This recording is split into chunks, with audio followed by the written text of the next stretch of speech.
इदानीं वेद स्वाध्यायो भविष्यति। अद्य यजुर्वेदस्य प्रथमोऽध्यायस्य सप्तदशं मन्त्रस्य स्वाध्यायो भविष्यति।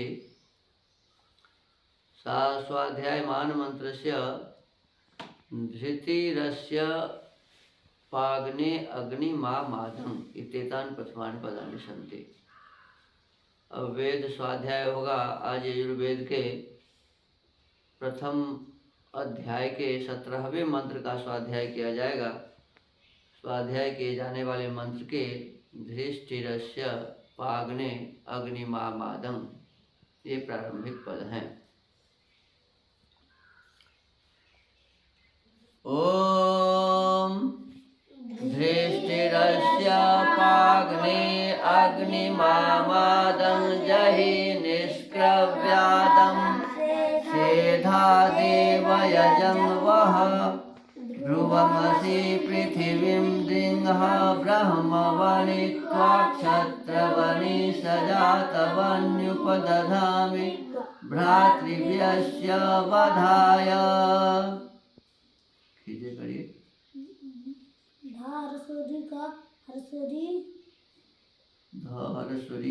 धारस्वरीकार मूर्धन्य सात टा संयुक्त ह्रस्वईकार रा ह्रस्वाकार दंत्य सा या संयुक्त ह्रस्वाकार पा दीर्घ आकार अवग्रह गा न संयुक्त दीर्घ एकार अवग्रह धृष्टिरस्य पाग्ने ह्रस्वा गाना संयुक्त ह्रस्वईकार मा दीर्घ आकार दा ह्रस्वाकार अनुस्वार अग्नि मा मादम जा ह्रस्व आकार हा ह्रस्वईकार जही ना ह्रस्वईकार मूर्धन्य सा का रा संयुक्त ह्रस्वाकार वा या संयुक्त दीर्घ आकार दा ह्रस्वाकार दीर्घानुनासिक निष्क्रव्यादं दंत्य सा दीर्घाकार धा दीर्घ आकार सेधा दा दीर्घ एकार वा ह्रस्वाकार या ह्रस्वाकार जा ह्रस्वाकार अनुस्वार देव यजंग वा ह्रस्वाकार हा ह्रस्वाकार वाह धारा संयुक्त ह्रस्वकार वा ह्रस्वाकार मा ह्रस्वाकार दंते सा ह्रस्वईकार ध्रुवामसि पा ह्रस्वईकार था ह्रस्वईकार वा दीर्घ ईकार पृथ्वी अनुस्वार पृथ्वी दा ह्रस्वईकार दीर्घानुनासिक हा ह्रस्वाकार दृंह वारा ह्रस्वाकार वारा संयुक्त ह्रस्वाकार हा मा संयुक्त ह्रस्वाकार दीर्घाकार ह्रस्वाकार वा ह्रस्वाकार ना ह्रस्वईकार ब्रह्मा बनी ता वा संयुक्त दीर्घ आकार त्वा छा ह्रस्वाकार वा काम मूर्धन्य सा ह्रस्वाकार सा संयुक्त ह्रस्वाकार ता रा संयुक्त ह्रस्वाकार वा ह्रस्वाकार ना ह्रस्वईकार छत्रवनि दंत्य सा ह्रस्वाकार जा दीर्घ आकार ता ह्रस्वाकार वा ह्रस्वाकार ना या संयुक्त ह्रस्व उकार पा ह्रस्वाकार दा ह्रस्व आकार धा दीर्घ आकार मा ह्रस्व ईकार सजात वन्यु पद धामी भा रा संयुक्त ह्रस्वाकार दीर्घाकार ता ह्रस्वईकार वा या संयुक्त ह्रस्व आकार दंते सा या संयुक्त ह्रस्वाकार भ्रातृ भ्रातृव्यास्य वा ह्रस्वकार धा दीर्घ आकार या ह्रस्वकार वाधाय वधाय। अब इस मंत्र के ऋषि हैं धृष्टि रसित्यस्य ऋषि सएव अग्निर्देवता ब्राह्मणी पंक्ति छंदः पंचमः स्वर अथाग्नि शब्देन किं किं गृह्यते तेन किं किं च भवतीत्युपदिश्यते। अतएव अग्नि शब्द से किस किस का ग्रहण किया जाता और इससे क्या क्या कार्य होता है, इस विषय का उपदेश अगले मंत्र में किया है। इस मंत्र के पदार्थ हैं, हे अग्नि परमेश्वर। अग्नि का अर्थ यहाँ क्या किया? परमेश्वर। अग्नि माने परमेश्वर। हे परमेश्वर, आप दृष्टि प्रगल्भ अर्थात अत्यंत निर्भय असी हैं। इस कारण माने परमात्मा को किसी से भय नहीं है। कहते अत्यंत निर्भय, कोई भी भय परमात्मा को नहीं।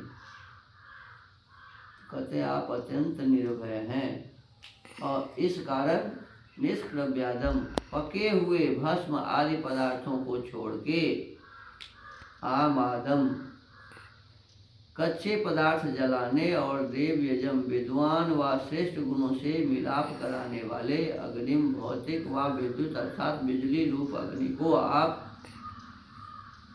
सिद्ध कीजिए। इस प्रकार हम लोगों के मंगल अर्थात उत्तम सुख होने के लिए शास्त्रों की शिक्षा करके दुखों को अपजही दूर कीजिए और आनंद को आवह प्राप्त कीजिए। तथा हे परमेश्वर, आप ध्रुवम निश्चल सुख देने वाले असी हैं। इससे पृथ्वी विस्तृत भूमि व उसमें रहने वाले मनुष्यों को दृढ़ उत्तम गुणों से वृद्धि युक्त कीजिए। हे अग्नि जगदीश्वर, जिस कारण आप अत्यंत प्रशंसनीय हैं, इससे मैं भ्रातृव्यस्य दुष्ट व शत्रुओं के वधाय विनाश के लिए ब्रह्म बनी क्षत्र बनी सजात बनी ब्राह्मण क्षत्रिय तथा प्राणी मात्र के सुख व दुख व्यवहार के देने वाले तो आपको उपदधामी हृदय में स्थापन करता हूँ। यह इस मंत्र का प्रथम अर्थ हुआ। अब दूसरा अर्थ है, तथा हे विद्वान यजमान, जिस कारण यह अग्नि भौतिक अग्नि दृष्टि अति तीक्ष्ण असी है तथा निकृष्ट पदार्थों को छोड़कर उत्तम पदार्थों से देव यजम विद्वान व दिव्य गुणों को प्राप्त कराने वाले यज्ञ को आवह प्राप्त कराता है। इससे तुम निष्क्रव्यादम पके हुए भस्म आदि पदार्थों को छोड़ के आम आदम कच्चे पदार्थ जलाने और देव यजम विद्वान व दिव्य गुणों के प्राप्त कराने वाले अग्नि प्रत्यक्ष व बिजली रूप अग्नि को वह प्राप्त करो तथा उसके जानने की इच्छा करने वाले लोगों को शास्त्रों की उत्तम शिक्षाओं के साथ उसका उपदेश सिद्ध करो तथा उसके अनुष्ठान में जो दोष हो उनको अपजही विनाश करो। जिस कारण यह अग्नि सूर्य रूप से ध्रुवम निश्चल असी है, इसी कारण यह आकर्षण शक्ति से पृथ्वी विस्तृत भूमि व उसमें रहने वाले प्राणियों को दृढ़ करता है। इसी से मैं त्वा उस ब्रह्मवनी क्षत्रवनी सजातवनी ब्राह्मण क्षत्रिय व जीव मात्र के सुख दुख को अलग अलग कराने वाले भौतिक अग्नि को भ्रातृव्यस्य दुष्ट व शत्रुओं के वधाय विनाश के लिए हवन करने की वेदी व विमान आदि यानों में उपदधामी स्थापन करता हूँ। यह दूसरा अर्थ हुआ। मैंने दो अर्थ इस मंत्र के लिखे हैं। इस मंत्र में श्लेषालंकार है। सर्वशक्तिमान ईश्वर ने यह भौतिक अग्नि आम अर्थात कच्चे पदार्थ जलाने वाला बनाया है। इस कारण भस्म रूप पदार्थों के जलाने को समर्थ नहीं है, जिससे कि मनुष्य कच्चे कच्चे पदार्थों को पकाकर खाते हैं। वह आमा तथा जिस करके सब प्राणियों का खाया हुआ अन्न आदि द्रव्य पकता है। वह जठर और जिस करके मनुष्य लोग मरे हुए शरीर को जलाते हैं, वह क्रव्यात अग्नि कहलाता है। अब देखो 3 प्रकार की अग्नि इसमें चर्चा है। एक तो कहते हैं कि जो कच्चे पदार्थ को जलाता है, जैसे चावल है, उस चावल को हम लोग पका बना देते हैं ना, जी। तो एक तो ये अग्नि है, ये कच्चे पदार्थों को पका देता है। इसको कहते हैं आमात। क्या कहते हैं? आमात। फिर जिसके माध्यम से हम खाए हुए पदार्थ को पचाते हैं, हमारे शरीर में भी अग्नि है, नाभि में भी क्या है? अग्नि है, अग्न्यास है। तो जब हम कोई चीज़ पदार्थ खाते हैं तो वही नाभि में जो हमारी अग्नि है वही उसको क्या करता है? पकाता है, पचाता है। तो उसको कहते हैं जठराग्नि। क्या कहते हैं? जठराग्नि। और एक तीसरा अग्नि है, जब आदमी मर जाता है तो इस शरीर को जलाते हैं। किसको? शरीर को जलाते हैं। तो जो शरीर को जलाते हैं उस अग्नि को कहते हैं क्रव्यात। क्या कहते हैं? क्रव्यात। जिसे दिव्य गुणों को प्राप्त कराने वाली विद्युत बनी है तथा जिसे पृथ्वी का धारण और आकर्षण करने वाला सूर्य बना है, और जिसे वेद विद्या के जानने वाले ब्राह्मण व धनुर्वेद के जानने वाले क्षत्रिय वह सब प्राणी मात्र सेवन करते हैं, तथा जो सब संसारी पदार्थों में वर्तमान परमेश्वर है वही सब मनुष्यों का उपास्य देव है, तथा जो क्रियाओं की सिद्धि के लिए भौतिक अग्नि है, यह भी यथायोग्य कार्य द्वारा सेवा करने के योग्य हैं। तो हमको एक तो अग्नि है वो परम ब्रह्म परमेश्वर, एक अग्नि कौन है? ईश्वर। तो उस ईश्वर की उपासना करके हमें उसे प्राप्त करना है। एक अग्नि है जो ये जो अभी हम हवन किए हैं या भोजन बनाते हैं, ये भी अग्नि है। तो इस अग्नि से कच्चे पदार्थ को सिद्ध किया जाता है अनेक प्रकार से कि क्या कहते हैं, इसकी आवश्यकता हमारे जीवन में है। और फिर तीसरे प्रकार की अग्नि को क्या कहा? क्रव्यात। क्या कहा? क्रव्यात। तो इस क्रव्यात अग्नि जब कोई मर जाता है तो शरीर को जलाते हैं। तो उस परम ब्रह्म परमेश्वर को, जिसका नाम अग्नि है, जो सारे संसार में व्याप्त है, जो सबके